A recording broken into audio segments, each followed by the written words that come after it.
Hey guys, Coach Mike here from Orange Theory Fitness, Menominee Falls, here to talk about rotation. Rotation occurs in the transverse plane. The transverse plane being one of three movements that we see in the human movement world. First plane that we generally talk about is the sagittal plane. Sagittal plane is going to be forward and back, up and down. Typical movements we see in the sagittal plane are flexion, extension. And in terms of that, some movements you will see are running in the studio, squatting, and rowing are going to be in that sagittal plane. And once again, guys, that sagittal plane is rarely compromised when we enter the next two planes. The frontal plane is going to be that side-to-side movement. Typically, we'll see adduction or abduction in terms of that body moving, in terms of, once again, the hip abduction, coming back to the midline adduction. Simple movements you would see in the studio, jumping jacks, some side shuffling, or possibly even a lateral lunge would be in that frontal plane as well. Transverse plane, that is going to be longitudinal, going to be talking about that rotation, and it's going to be top to bottom, upper extremity, lower extremity with that rotation. Simple activities of daily living, or ADLs, where we see rotation, could be as simple as twisting a doorknob with that pronation and supination. Looking behind in your car, going to require rotation. It could be as dynamic as starting a lawnmower. Here in Wisconsin, we get a lot of snow, even though we haven't this year, but shoveling going to be a rotational movement. And in the exercise world, one of the most powerful activities of daily living that parallels would be wood chopping. So all of those movements in the transverse plane parallel to the activities of daily living. Common words you would see with rotation, we've touched on it already, the word transverse, the word twist, the word pivot, and the word torque are always associated with that transverse plane or rotation. And in terms of transverse, breaking it into longitudinal or across. In terms of pivot, think of basketball. In terms of pivoting at the ankle. And in terms of torque, we're thinking rotational force used to move load. In terms of a lot of exercises we see in the studio, do you use torque or do you not use torque? And two great examples of that would be a standing wood chop. In terms of when we use torque, we want to use that momentum of the hips and the core coming through. And once again, that posture not compromised, rotating, using those hips, and driving with that weight, using that momentum coming up and through. Now, an exercise that you would not want to use torque would be a single arm low row, and we see this very commonly in the studio where members use that spinal rotation to bring that dumbbell up.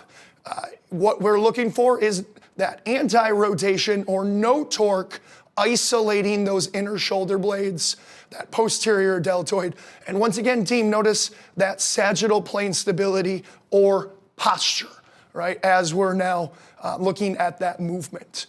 So we talked about torque, and we talked about whether you use it or you don't use it. Looking at exercises that are rotational or anti-rotational, we're going to look right now at anti-rotational movements. And one of the most common anti-rotational movements is going to be the plank pull-through. With that plank pull-through, we're going to be looking once again at that sagittal plane stability, and we want to keep everything square. In terms of those hips, shoulders staying square, that deep TVA activation as we bring that dumbbell across. How stable is your table as we're working that dumbbell side to side? And if we see that unstable table, generally that's going to tell us that the member is using rotation for that exercise. So is the movement anti-rotational? Is the movement designed to be rotational? We've seen in the mobility matrix in those stretches, right, those rotational lunges. Obviously, we're welcoming rotation using keywords like pivot and twist with that one as well. Looking at another exercise where anti-rotation would come in, the plank to push-up. Generally, we see the hips rotate as we come up versus that active push through the ground, squaring off the body once again. So with that plank or forearm to palms movement, we don't want to see that twist to come up through. We want to counter that twist with that good isometric contraction up and down. But once again, team, that sagittal plane never compromised in terms of keeping that posture again. When we look at that movement specifically, that plank to push-up, that also requires a lot of shoulder stability. Something that's even more intense than that, one of the upper echelon exercises that we see in the transverse plane that requires a great amount of shoulder stability would be the thread the needle. And I know a lot of members probably cringe when we hear that exercise. And in terms of that, we're looking for a lot of shoulder stability as we're asking for a very dynamic rotational movement. So in terms of looking at your body, right, do you have stability at certain joints as we're now rotating? That stability going to be essential, and a lot of exercises that we look at stability, one simple TRX, and it's not simple by any means, would be the reach and rotate. In terms of that reach and rotate, we want to see the body enter the transverse plane. And as we enter that transverse plane, we want to see that shoulder stay nice and stable. So body's going to come back, we're going to rotate, but we're going to look for that good shoulder stability as we come up through into that movement. And if that shoulder is not stable with all of that body weight, the rotational pattern is going to be very poor. So transitioning that shoulder stability into, say, core stability now with, say, a suitcase squat. As we squat down, our body does not want to enter that rotational plane, right? We're asking for the core to stay stable, that spine to stay upright, sit down in that anti-rotational movement. Right, we want to stay in what us coaches would call that sagittal plane, not entering, once again, that rotational plane. In terms of that, team, you are going to be devaluing the movement, and you're not going to get the gains that you're looking for. That is, as we said, that up and down or forward to back movement in now that side to side plane. People will cheat the movement. A great example of that would be when we put the bands on. And people like to use the red band because it makes them feel better. But if the movement is not proper, the intensity should not be great. So as we're looking at these side steps, right, do not rotate the foot. We want to keep the hips as square as possible. And you are devaluing the movement if the femur rotates. You are now loading those inner hip flexor muscles versus your glutes, right? And what do you feel, right? Do you feel those glute muscles or, once again, those rotational hip muscles? Another quick example of that frontal plane where we don't want to see rotation are those speed skaters, where we generally see that rotation into that movement versus everything staying in that square movement. So trying not to cheat that speed skater with rotation, loading those glutes. And another one that bridges us to the next thing we want to talk about are lateral lunges. Lateral lunges still in that side plane. Gonna sit down, looking for, once again, sagittal plane stability, sitting back, no rotation into that movement. As we come up, once again, everything staying in that side to side plane. If we start to rotate, that is going to be hard on the lower back. Generally, as humans, we sit down too much. So those shoulders are now rounded, right? So a motion that is specifically designed to stay in that frontal plane is now breaking in all three planes of movement. And we got to be careful with that because that's going to now lead into injury over time. And once again, as we just touched on, injury is always present. Human beings are not designed to sit down. So we have generated this upper cross, lower cross into our DNA due to the things that we weren't supposed to do. So if we look at an exercise like seated torso rotation, us as humans are already at a disadvantage because generally we have those rounded shoulders. So getting up nice and tall, making sure these things are always proper before we start to now enter that transverse plane. And team, in terms of now looking at that upper cross, lower cross syndrome, that is also gonna create a lack of mobility.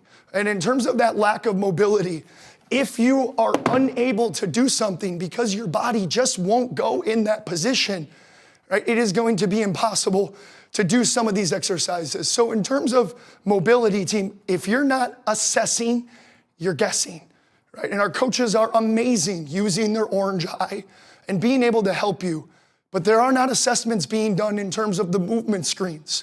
So if you notice that there's something immobile, or you do have an injury that's hindering your movement, that is something that you're gonna have to see your coach. And guys, we have a great program that we just went through in terms of the mobility matrix. And if it's something that our coaches cannot help you with, by all means, they'll know who to send you with. So there may be a need for joint-specific work to open the door for you to do the movement properly. A great example of that is to get into once again, the harder rotational movements. We're gonna skip right ahead to one of the hardest ones in terms of the rotational thruster, right? The rotational thruster, we can look at really 4 things, 3 of which are gonna be unloaded, 1 being with the weight. So we wanna see the rotation occur from the ankle, the hip, and the thoracic spine. And if one of those joints don't move properly, the whole entire movement is really going to be, once again, devalued. So sitting it down, as we talked about, like that suitcase squat, no rotation from the hips. As we press that weight up through, we're gonna initiate those 3 points, right? So if my ankle is immobile or injured, we're probably not gonna see that rotation. If my hip flexors are really tight, I'm not gonna be able to drive into that position. And if I have a back issue or I just have rounded shoulders, that thoracic rotation is gonna be limited.